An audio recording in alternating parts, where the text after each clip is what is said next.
Welcome to another episode of the Epic Family Road Trip.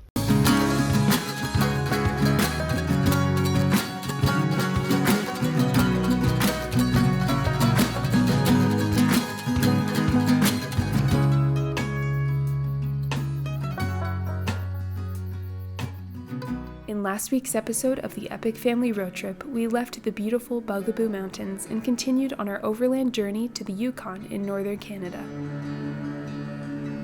This week, after witnessing a salmon run and the beautiful natural beauty of Wells Gray Provincial Park, we continued north through Ancient Forest Provincial Park en route to Prince George. Man, these things are almost like the redwoods in California.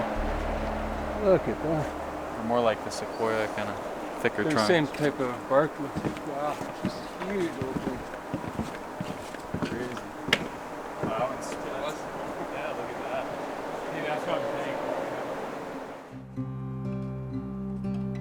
This park is a magical place that protects a portion of the only inland temperate rainforest in the world.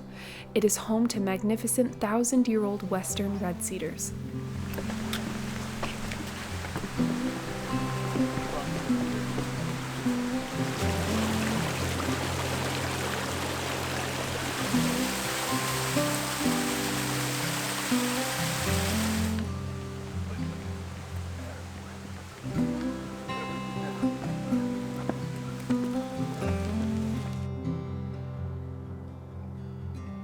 They've named this guy Treebeard. Look up there, the structure of the branches looks like arms reaching up to the sky.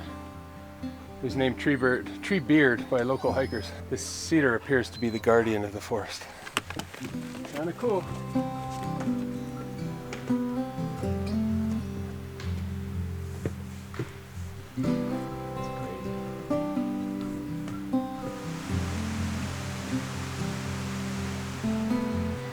Traces of gold lead the trails through the forest. Although this type of gold cannot be bought or sold, it is a valuable prize for this ancient forest.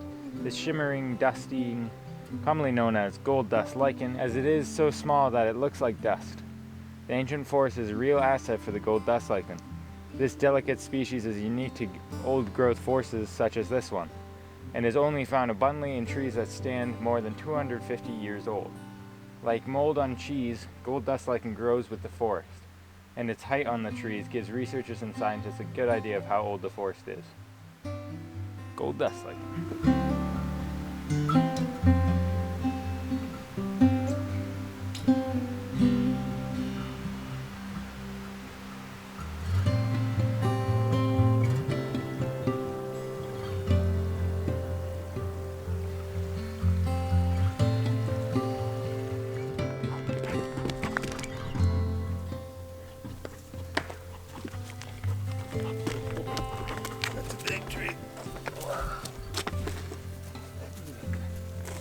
You can see they were actually going to log up here in the late 1990s, so like 20 some odd years ago. Look at the markings on the trees still, these red marks. These guys were going to go down, and I'm not sure how they saved them, but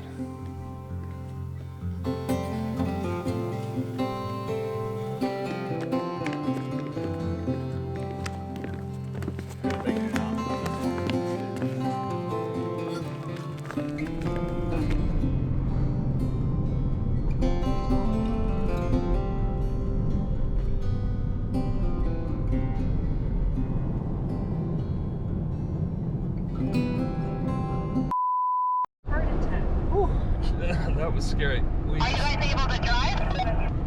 Yeah.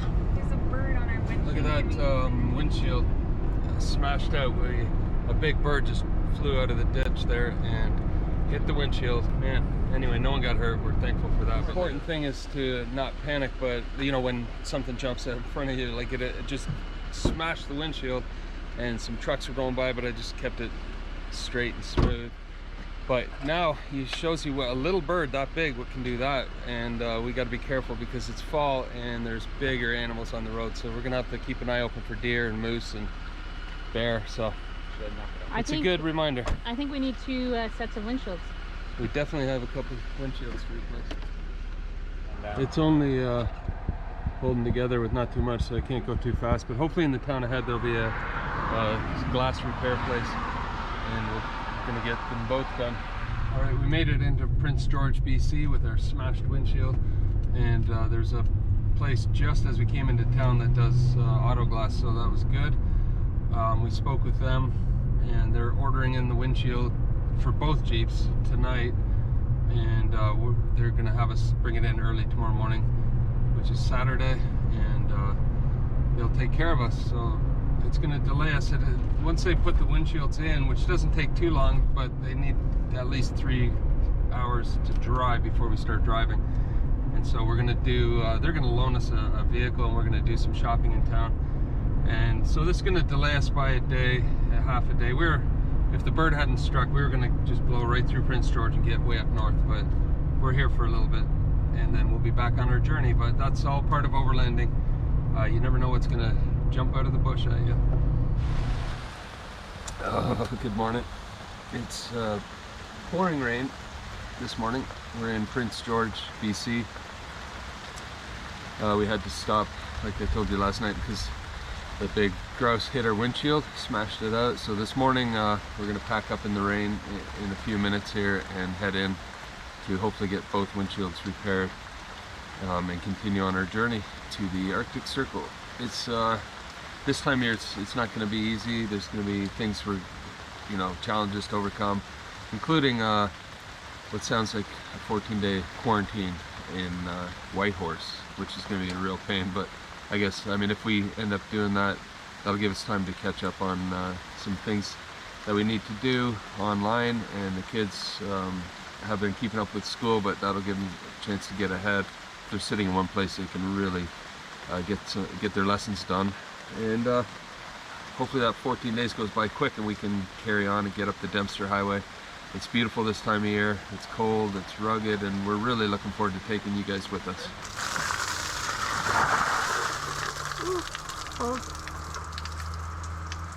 Yeah, it's raining.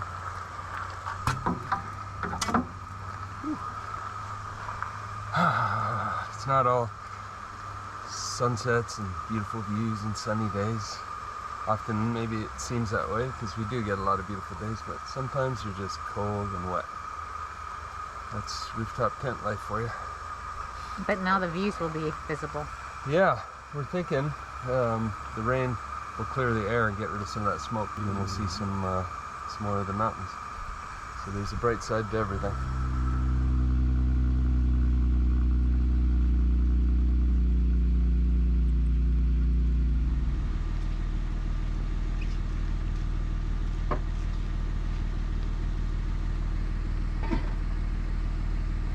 All right, drowned rat scenario. We are soaked to the bone, but we've got everything packed up. We're gonna have some wet tents for the next couple of days. We're heading over to the shop to get our windshields fixed, and then I think we're gonna do what any reasonable person would do and get a hotel so we can dry up, dry off, do some laundry, and kind of regroup. Woo. All right, we'll see you there.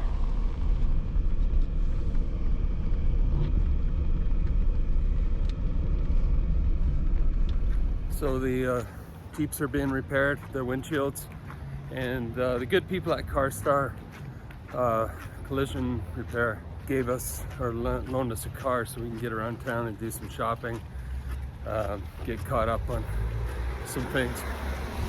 So that's what we're doing right now, and he'll let us know when it's all done and repaired and the glue's had a chance to dry, and then we'll get back on the road. Be sure to pick the right place. CarStar Collision and Glass Repair, if you're ever in need of their services, right here in Prince George, BC. They did a fabulous job, took really good care of us, gave us a loaner car so we could drive around today and get a lot of things done. And now look what we got for windshields. Brand spanking new windshield on here, and on Vandy as well. A lot of you have been saying, time to get that windshield fixed, because we're always filming through the cracks. So that's been done as well. So we're ready to get back on the road, and we'll take you with us. And as you know, I always talk about care, create a remarkable experience, and these guys did that for us. They don't just do the service, even if it's a $50 job that they're doing. They completely detail your vehicle. That's at no charge. That's going above and beyond, creating a remarkable experience. And after being on the road, crossing all of Canada and all the way up here, these suckers were in need of a detail, and man, they did a fabulous job. Look at them, they look brand spanking new. And Carol is happy behind the camera. So we just spoke with this local gentleman who's going camping up in that area, and he's going to lead us to some of the favorite spots, and it should be beautiful up there. If you're lucky, at this time of year, you hit the salmon run, and this river can be just covered in red from the salmon coming up. Wow. What a spectacular place. The place where I'm staying, I'm spending a week just on the point there. There's a place called Nithy Resort. There's cabins and a campground, a small camp place that people bring trailers to leave them for the whole summer, and then they fish and stuff like that, because the fishing is just awesome here at this end of this lake. Check out that houseboat. Pretty neat.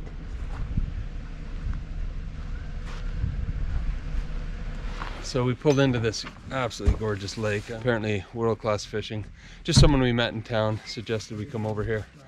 Unfortunately, there's no Wi-Fi or cellular because we're supposed to be uploading our video tonight or today. We'll get it to you tomorrow. You've already watched it by the time you see this, but that's why it's a day late. We used to say, you know, we'd upload every Sunday morning, but now with the type of travel we're doing in the Canadian wilderness a lot of the time, it's sketchy with Wi-Fi, so we upload as soon as we can and whenever we can. That's gonna have to be our thing going forward. Yeah, but anyway, this is a little camp, fishing camp. If you're into fishing, you want to come here. It's world-class fishing in the lake, but also in the river.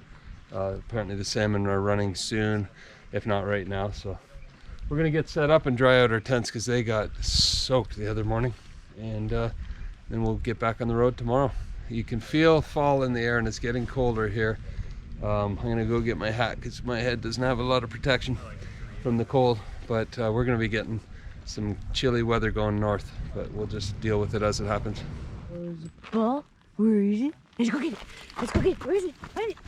Oh, you got your bone. Firewood soaked, everything's wet. Oh, we'll get her going.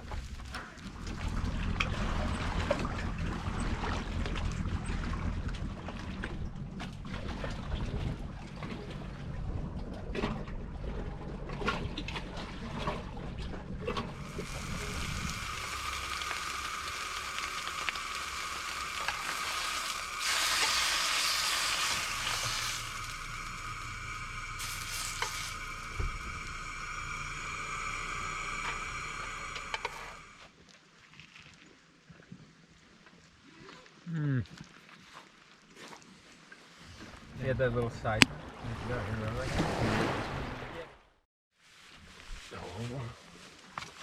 Wait. There you are.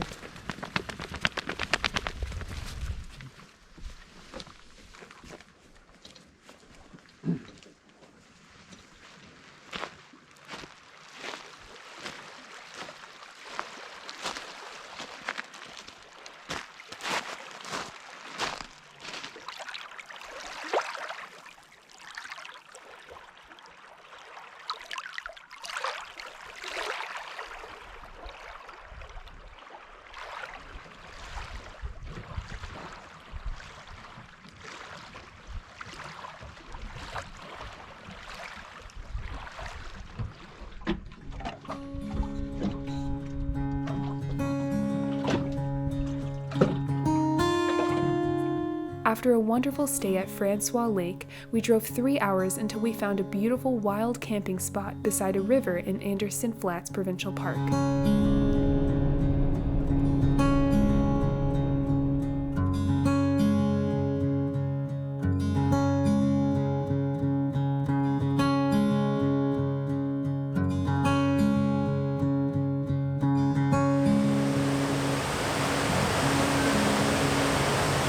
We just pulled over here to see a spot where the First Nations fish for salmon, and everything, the whole river channels into this little canyon, and they fish for them using old methods of spearing, because they're literally funneling through a very tiny area.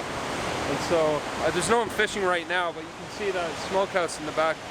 That's where they take the salmon and smoke them and prepare them. So I'd love to get my hands on some of that smoked salmon, but a very neat area, very traditional First Nations fishing grounds.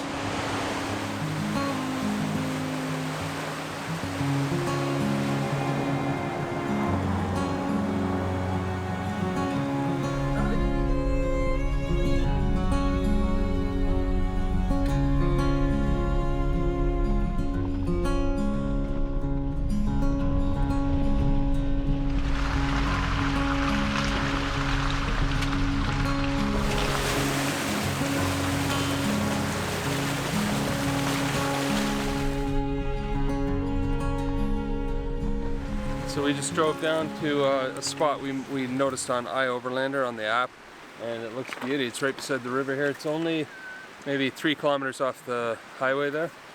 Nice and quiet. Looks like you can camp anywhere in here. There's someone fishing over there, and another Jeep came down, but I think at night there would be nobody here, especially this time of year. So we'll mark this on our app for you as a potential if you're traveling up this way. We're going to carry on. We would camp here, but there's no cell service, so that's something to keep in mind. And we have a video that we need to upload tonight. We're late by a day because we were camped in a spot with no cell and no Wi-Fi last night as well. So we're going to carry on down the road, try to find a connection.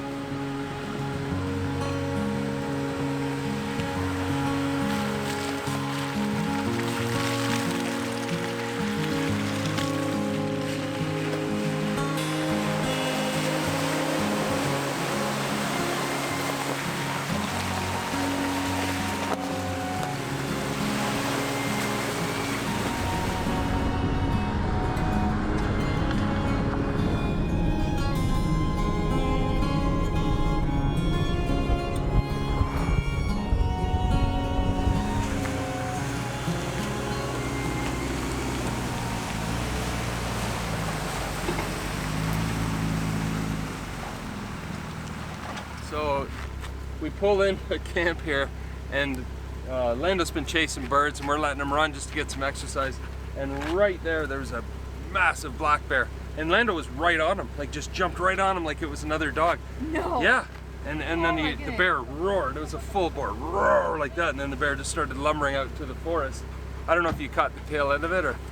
I tried to, but you could hardly see it bounding to the So ground. I just called Lando and he came right back. He barked a couple times, Like, that's a huge but I think bear. he touched it right on. Wow. I wish your GoPro was going. That's neat to see though, that the bear's not going to sit there and attack. He just kind of took a swipe at him and let him know he was there, and then ran off. But he's about 5 feet from the edge of the lane here. Oh yeah. Well, Lando just went, oh sweet, another dog, and jumped on him as if he was another dog. I just see this huge black thing, like it was literally. Yeah, no, I saw him. I saw it running through the grass. He galloped away. I know, I was scrambling to get my cameras, but Anyway, this looks like a beautiful spot, and there's some by the river we're gonna check out.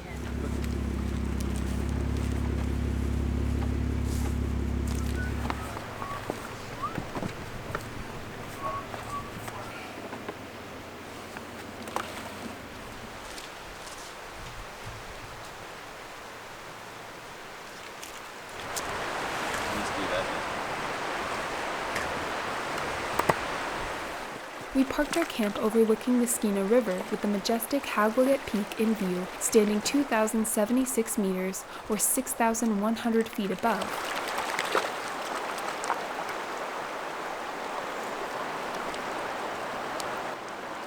Almost kind of looks like a river going through a spot.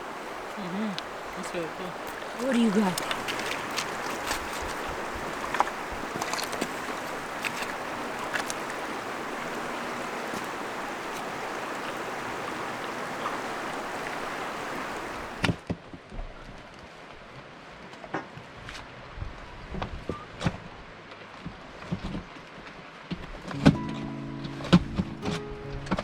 As we set up camp, a vibrant rainbow formed in the sky.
end of September, and we just are turned onto the Cassiar Highway, which leads to Yukon now. So we're going straight north now. This is such beautiful country here in BC. It's just spectacular. Last night we had the privilege of staying at a beautiful spot along the Skeena River, and it's a place called Anderson Flats Provincial Park, and it's just free camping. And we backed right up to the river, surrounded in mountains. Just something you've got to get up here one day and check out for yourself. So right now we're heading straight up to the Yukon border, and we'll take you with us every step of the way.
Just one way of making a spear for spear fishing, salmon or something. Not that we can, but it's a good project anyway.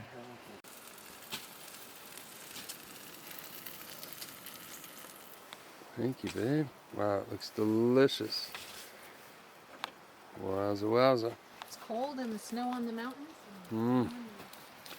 Nothing like a warm meal and a warm campfire. Many of the camps we've stayed at in British Columbia have been next to rivers. Rivers are wonderful to camp next to as they are both beautiful to look at and peaceful to fall asleep to.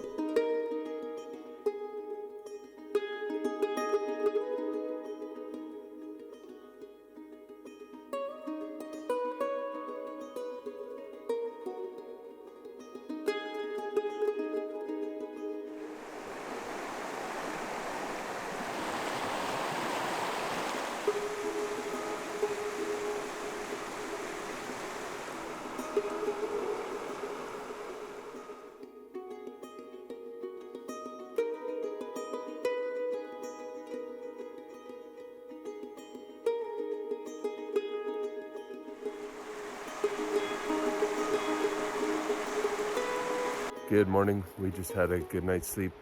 Right beside the Cassiar, we just found a spot on Overlander, pulled over and set up camp. And it was very quiet. There's no traffic at all on the Cassiar Highway, which is right over those trees behind us. So we'll mark this spot if you just need a one night sleep before moving on. Beautiful mountains in all directions. It's getting chilly. It was raining last night, so it's kind of damp and cooling off a bit, giving us a taste of the north, that's for sure. But we're on our overland journey to the Arctic Circle, so it's only going to get colder and colder as we go, and we're hoping the weather will cooperate and let us get up there and back. So yeah, this morning we're just having a quick coffee, and then we're gonna pack up our tents and hit the road north. Our reaching the Arctic Circle of the Yukon is hingent on two key factors. 1. The current travel restrictions in the Yukon, and 2. The fast approaching winter conditions in the Arctic that could shut down the northern roads. Stay tuned for next week's episode as we attempt to make it to the Yukon and explore northern British Columbia before the winter weather sets in. Whoa. Oh my goodness.